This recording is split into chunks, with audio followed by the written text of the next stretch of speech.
So, Brendan, solid outing from you guys tonight, but more importantly, how important was it to follow up after what took place this afternoon? I think it was huge. You never want to give a game away, and I really felt like we had that game. That said, we came out, bounced back, played really well tonight. That's the kind of curling we're going to need to have tomorrow if we want to be around on the weekend. Walk us through what took place between games this afternoon, after this afternoon's game. Honestly, not that much. I was really proud of how I played. I thought I played great. I thought the guys played great. And it was probably our best game of the week so far. So, it was a loss, and that's a little unfortunate. But we just relaxed, had a bite to eat quick, and then we were back out here pretty quick too. So it's also nice not to have an evening to sit around and dwell on a loss like that.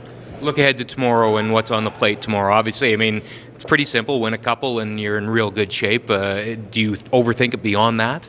No, I don't think so. I think we just need to go out and play like we've been playing these last couple of days and just try and give it our best, especially in that first game. And if we can take care of business then I think it'll pretty much be set. All right, Brad. Got the win tonight. That was the main thing, obviously. But tomorrow still stands up as an awfully big day. Yeah, tomorrow's a big day. We solidified a playoff spot today, which was job number one. Now tomorrow we got to see if we can get into that 1-2 game, which was the goal at the start of the week.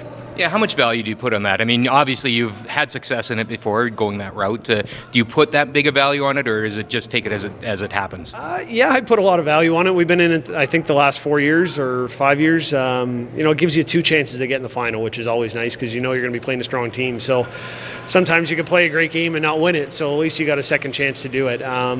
Having that second life is important just because the caliber team is so good. If we go back to Sunday and you're wondering where the team was at in terms of just needing it to be a little more consistent, so we're 4 days later, yeah. Do you like what the team has done since then? I do. I liked what we did today. I thought we played like the typical team Gushue. I thought we controlled each game and limited our mistakes. Didn't give the other teams many opportunities, which is kind of the way we play. And there's still some stuff we can clean up. You're always striving for perfection, but I like where we're at right now. So clearly that whole game plan of being one down, coming home with is really working out for you today. Yeah, well, the first one was 2 down with, so yeah, so I'd rather not get into that situation. But we're just grinding. We're not, maybe still don't really have our best stuff, I don't think, but we're just making key shots at the right times. Kevin's really starting to play really good, so that's what you need in this event. You need your skip to be on point. So it's just a grind, 2 back-to-back games. Not really having the lead in either game until the very last rock. So it's a good day for us. I can't imagine that you didn't enter that game with some butterflies and some emotions, playing against your longtime teammate and playing in Manitoba. There must have been a lot of stuff at work for you tonight. Yeah, to be honest, I didn't really think too much about it. The good thing is we've played Mike a few times this year, so we've kind of probably gotten a little bit comfortable, for myself, playing against him.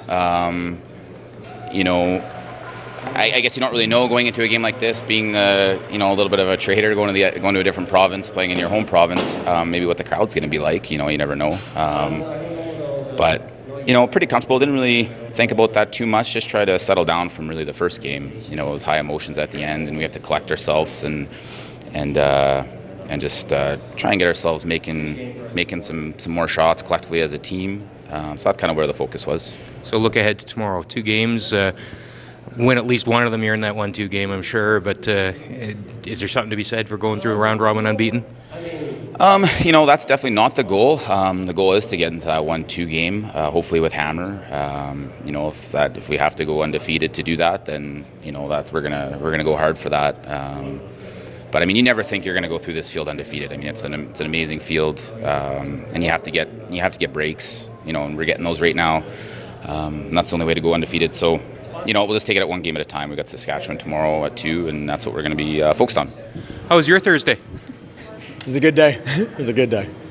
What did you guys do anything differently today? Is it just a matter of just executing at the right time? What was the secret today? We're hitting our groove. We've been playing pretty well all week, and we knew Brad's been playing outstanding, and we'd have to really elevate our game and be sharp with all of our rock positioning in order to be successful against those guys.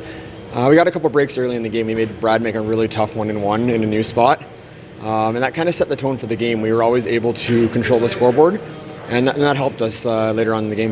There might have been an element of you guys flying under the radar early in the week. I don't think you're going to be flying under any radar, and is that a good thing? You know what? We've flown under the radar most of this year. We put a lot of work in, and a lot of people at the Brier might not know who we are, but I think that's kind of cool. It shows people that you don't necessarily have to be a named team to put that to be successful at the Brier. At the very least, I hope it's inspiring for maybe youth that are looking to elevate their game. Has any team worked harder than yours this year, do you think? You know what? A lot of teams work really hard, so I think it would be unfair for me to say that we've worked harder than anyone, but we've certainly put in a lot of work to make sure that we're successful at this level.